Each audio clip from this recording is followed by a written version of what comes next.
లావయ్యా బా మామూలు అవ్వలేదు నువ్వు చూడు ఇలా ఫిట్గా ఫిట్గా కాదు పీక్కుపోయే లోపల ఉండే. గట్టిగా చాలా తగ్గా. సరే ఆ విషయాల్లో నీకు కూర్చొని మాట్లాడుకుందా.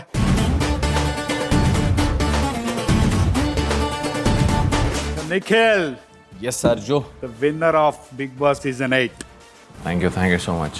ఎలా ఫీల్ అవుతున్నావు? ఇక్కడ దాకా తీసుకొచ్చి నన్ను ఇష్టపడి ఓట్ చేసి లవ్ సపోర్ట్ ఇచ్చి నన్ను విన్నర్ చేశారంటే ఇంకా ఎలా ఫీల్ అవుతా? ఆబ్వియస్లీ టచింగ్ ద స్కై అని అంటే ఫీల్ అవుతుంది.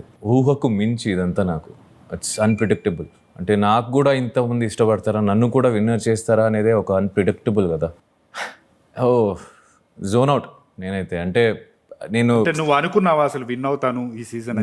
అంటే నా మనసు ప్రకారంగా ఆడా అంతే. ఇంకా విన్ అవుతానో లేదో తెలీదు. అంటే నేను ఫస్ట్ నుంచి ఈ సీజన్లో నన్ను ఇష్టపడే వాళ్ళు ఉంచాలంటే ఖచ్చితంగా ఉంచుతారు, లేదంటే ఏ వారమైనా నేను వెళ్ళిపోతా, దట్స్ ఓకే, నేను రిసీవ్ చేసుకుంటా అన్నట్టే ఉండే.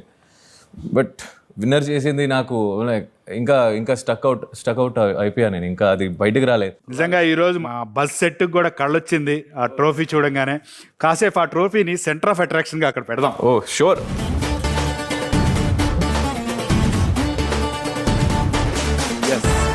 ఇది నీకు మాటలు రాని శుభవేళ నాకు తెలుసు. కొన్ని డౌట్లు ఉన్నాయి ఆడియన్స్ తరపున నేను అడుగుతాను. ఖచ్చితంగా. నిన్ను చూస్తుంటే ఒక మాట గుర్తొస్తుంది, తననే తాను చెక్కుకున్న శిల్పి అతడు, శిల్పం అతడు అని. అయ్యో thank you so much sir. Aggressive అన్నారు, పులిహార కలుపుతున్నావు అన్నారు, ఎవరితో మాట్లాడలేవు అన్నారు, ఫిజికల్ అవుతున్నావు అన్నారు, ఎండుకు వచ్చేసరికి రేలంగి మామయ్య అన్నారు.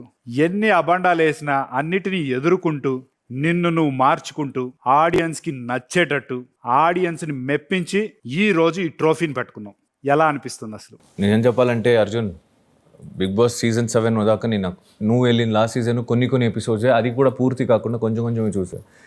ఏంటి ప్రాసెస్ ఏంటి అది తెలియదు. ఎందుకంటే 7 ఉల్టా పుల్టా, ఇది infinity turns, twist and turns అనేది, లిమిట్లెస్ ట్విస్ట్ అండ్ టర్న్స్.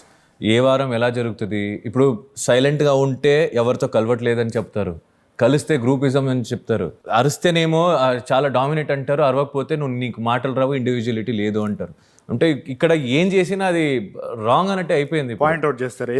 ఇప్పుడు నువ్వు సైలెంట్గా కూర్చోమంటారు, సరే సైలెంట్గా కూర్చున్నా, నీ దగ్గర సత్తా లేదు, నువ్వు సైలెంట్గా కూర్చున్నావు అంటారు. అంటే ఏం చేసినా ఆ ప్లేస్ అలాంటిది. అంటే అక్కడ నేను ఎవరిని బ్లేమ్ చేయట్లేదు, ఆ గేమ్ అలాంటిది. ఇప్పుడు ఎవరితో అయినా కన్సర్న్ చూపించావు అనుకో, గేమ్ ఆడుతున్నాడు. అంటే హౌస్లో అందరూ ఒకలా ఉండరు